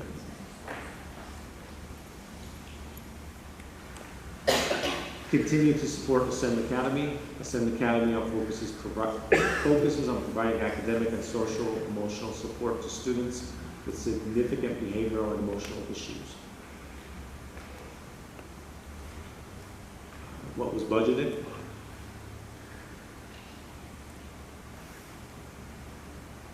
And what's actually been spent? And this will increase by the end of the year.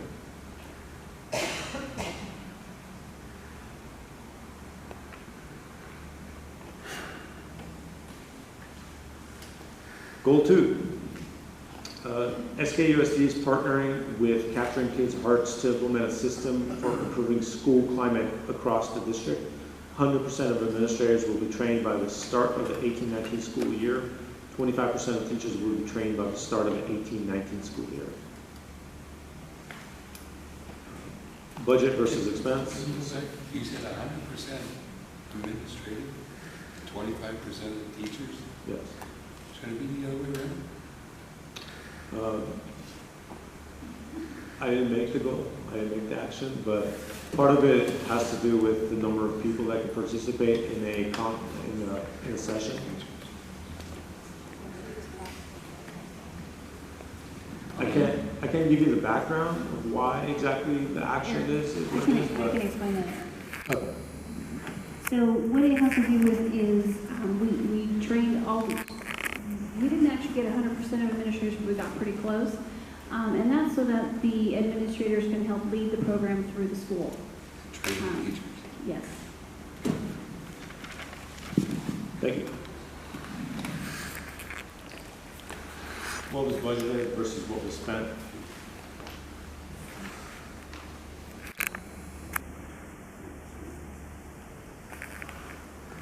District employs 2 psychologists and 3 therapists. Psychologists and therapists hold annual regression training, parenting classes, and drug rehabilitation programs.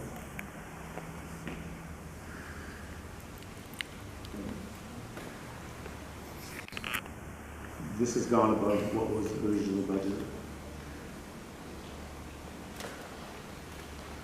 Supplemental anti-bullying and anti-drug campaigns to continue to implement PSSD World, continue anti-bullying, anti-drug weeks at RES and West Department.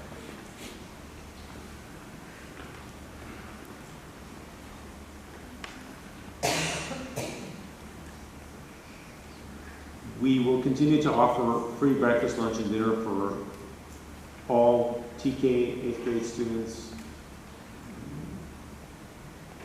This should be updated to say all students at all sites. The cost versus what has been spent, and this should be all spent by the end of the year, and benefits have exceeded what was budgeted. Continue to have additional licensed vocational nurses assigned to each school site. The cost has exceeded what we had originally budgeted, and by the end of the year, the costs the actual will be higher than what you see here. Provide and administer surveys to staff, students, and parents around academics, safety, and connectedness to school.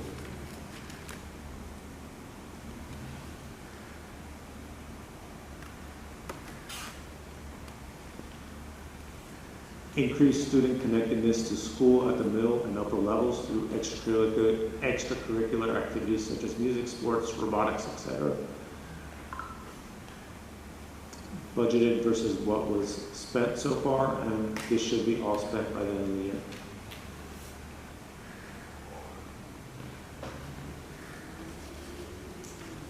SKUSD has partnered with the Achievement Initiative to implement the Attention to Attendance program for grades K to 3.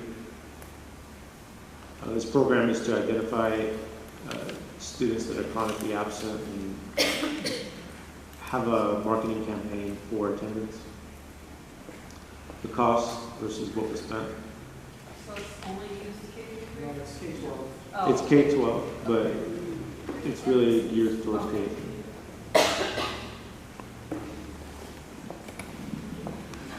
There's an emphasis K-3 where they'll send out some additional information to parents to let them know how important school is at both younger age.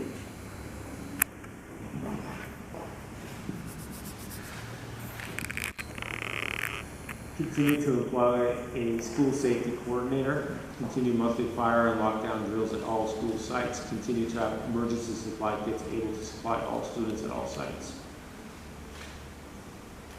This was the budget. So as you can see, 25% of the AP salary was charged to this action.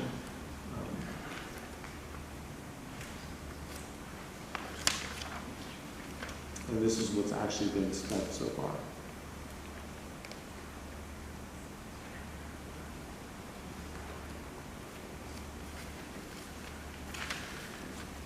School administrators will annually review the school climate survey results regarding student, parent, guardian, and staff sense of safety and incorporate the data into their evaluations of the site, single plans for student achievements to refine school-based approaches to increasing student sense of safety at school. As part of their admin assignments. Principally directed at supporting unduplicated students with positive conflict resolution, behavioral supports, and additional trusted adults on campus. The district will continue to staff 7 CSOs at RES, West Park, Tropico, RHS. We staffed 4 CSOs total at Rare Earth, Haven, and the 7. Here's the cost versus actual expenditures.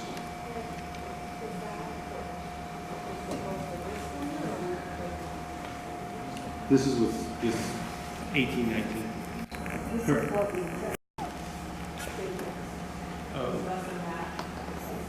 yeah, we probably have less than the 7. But that was what was originally the action that was included in the LCAP last year. So that'll probably be revised for next year. I'm not sure. Well, that was what we said we would do. I'm not sure what actually occurred. I could just tell you what was spent on it. I don't know the exact number of CSOs at every site. I know for a fact it's less than 7.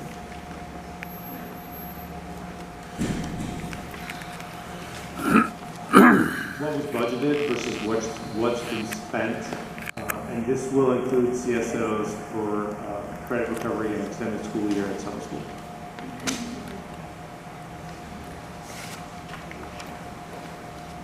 Offer free transportation to and from school to all students in the district.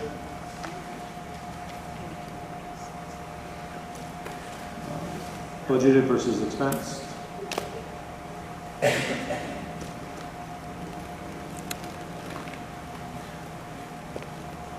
Provide facility and support operations staff, including custodians, to provide a clean, safe, and secure learning environment for all students.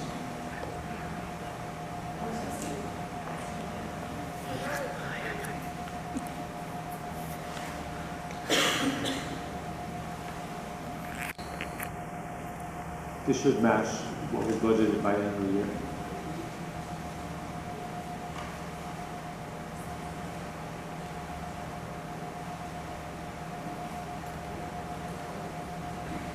Supplemental parenting classes to improve the academic success of students.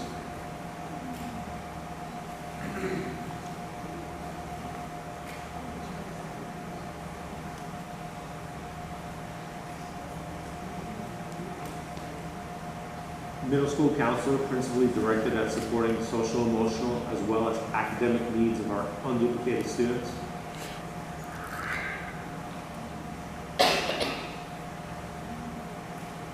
This should be spent 100% by the end of the year. Operate a fully staffed Ascend Academy with certificated and classified staff. This is principally directed at supporting the social, emotional, as well as academic needs of our unduplicated students.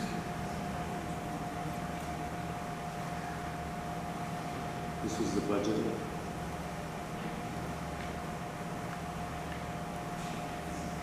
And the actual.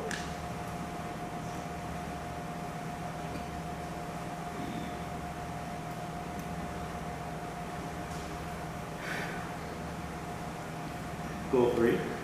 We have implemented a new online enrollment and student data confirmation system. Nearly all students now have a parent or guardian with an Aries parent portal account, an email address on file with the district. This has led to a large increase in parent usage of the Aries parent portal, which parents can use to see their children's assignments and grades, principally directed to the needs of unduplicated families. I personally use this too.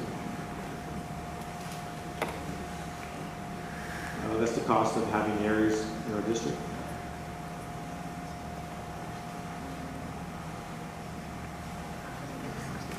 Develop a custom branded mobile app using Blackboard Connect software. Using the app, families will have access to student information, news, calendars, social media, notifications, and other vital school information.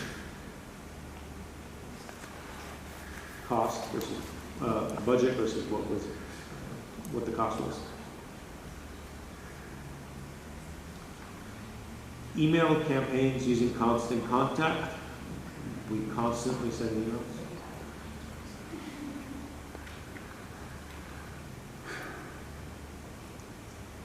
The cost of constant contact was $840. We didn't find an expense yet, and this might be just because they haven't billed us yet.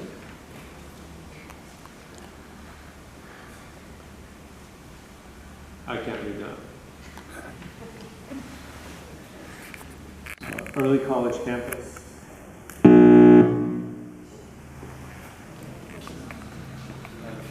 So this has to do with our adult education program that we offer at ROTC.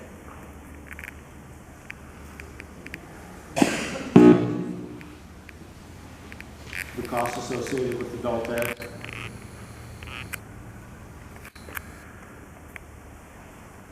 And what's actually been spent.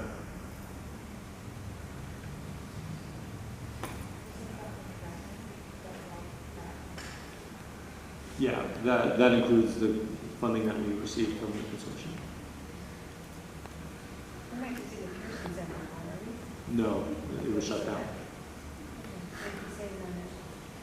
So that won't be in there next year.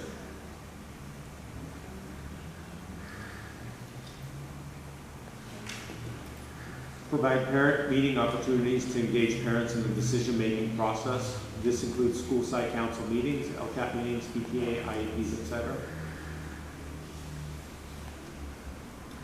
Supplies were budgeted, but we didn't have any specifically for that need.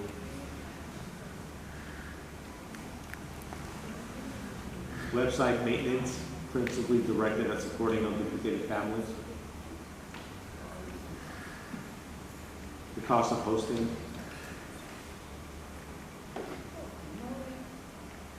And that's it.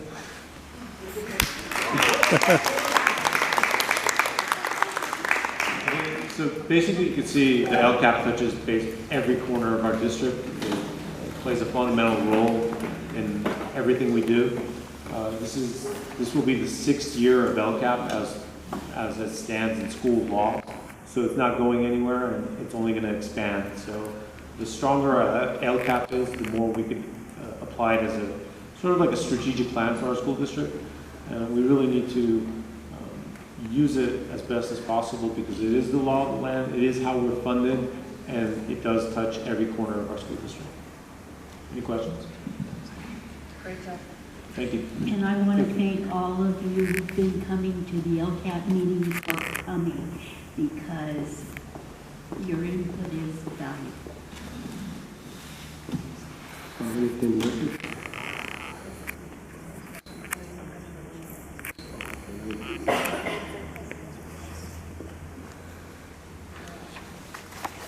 Authorize a request for proposal for a HVAC active unit replacement. Eric? I haven't spoken this much in a very long time. So this is an RFP request for spending down our Prop 39 funds. Prop 39 is energy efficiency money. That's a grant through the state. It's use it or lose it. So if you don't spend this money, you'll have to return it to the state. It's over $750,000. So this part of the RFP is for HVAC package units replacements. And we decided on these units after consulting with Air Techniques. He's a consultant that we use for our HVACs. And these are the units that would be most efficient for us. They're the most oldest and inefficient units right now. So we're replacing these with what the goal of Prop 39 would be, being as efficient as possible. I'll make a motion to replace those HVAC units. Second. Second by Ms. Brandt. All in favor? Aye. Eric? This next RFP request is for LED lighting, controls, and thermostats. Again, this is Prop 39 money. So we are going to the market to say, we want to purchase this equipment, we want to purchase the lighting, we want to purchase the controls and the thermostats. This RFP is for retailers or manufacturers to give us the best price on this equipment. Possibly, depending on what the day is coming at, but anywhere between $500,000 to $600,000. Make a motion to authorize the Motion by Ms. Brandt. Are we getting our maintenance department involved with the air conditioning units and all that? Make sure we're getting a good brand. Yeah, in the RFP, it's very specific. The scope is very specific in terms of the brand we want and what we want to bid on. And it includes installation on their part, so they'll be responsible for installation, the specific brands we want, and also to get a DSA approved if it's required. Do I hear a second? Second. Second from Ms. Brandt. All in favor? Aye. Authorize possible agreement between Cal, right? Corporation, Conservation Corps. Eric? So California Conservation Corps is a state agency. It's sort of like a job placement agency. They provide labor. It's a job training program. So we want to contract with the California Conservation Corps to come and install all of our lighting and also all of our controls. This is an agreement with the California Conservation Corps that we want to bring them in. There's a cost estimated in, but that's not part of this. This is only just authorizing them as a sponsor agreement. Once and if this is approved, then they'll give us a final estimate of the cost. Basically, for us, it means we don't pay for labor. The state pays for the labor for the installation. All we pay for is for housing and feeding the employees of the California Conservation Corps. What kind of guarantee are we getting there? I've heard that before. They have a really good reputation. A lot of people get hired out of the program in the private sector. So they keep us very professional because they do want these people getting hired into the private sector. It's an opportunity for people to gain experience out of high school or just changing careers. But they have a very good reputation throughout the state. And we have to beg them to make time for us. And, I've been talking to them for over a year to make sure that we get them out here in the summertime.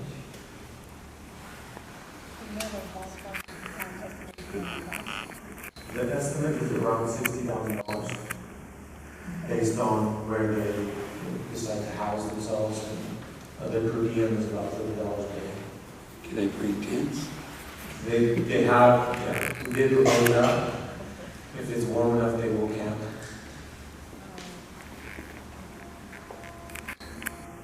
I make a motion to authorize the sponsor agreement.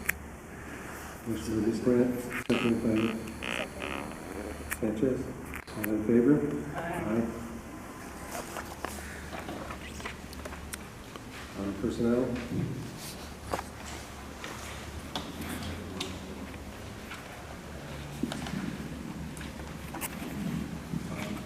All right, Jamie Henderson is exercising his state and rescind authority as our fiscal advisor from the Kern County Superintendent of Schools.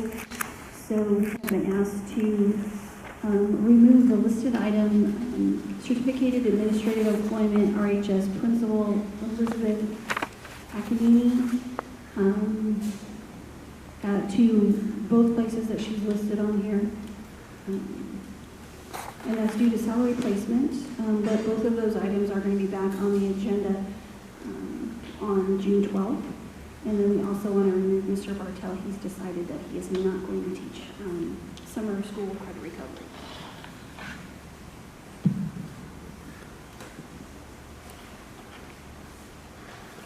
Do I hear a motion after the amended list? We gotta get certified before we can get rid of this Mr. Jamie Henderson. I can't wait till that happens.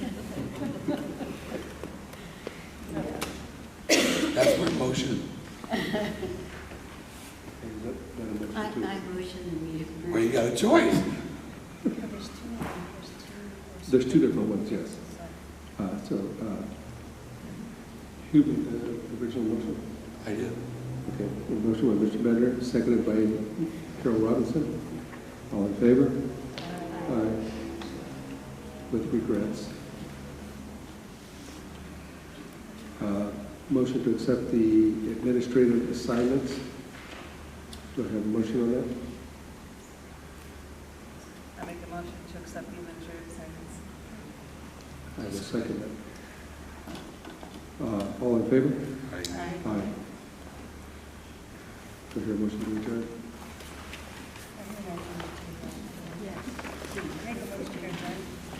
Motion by Ms. Sanchez, seconded by Ms. Grant. All in favor? Aye.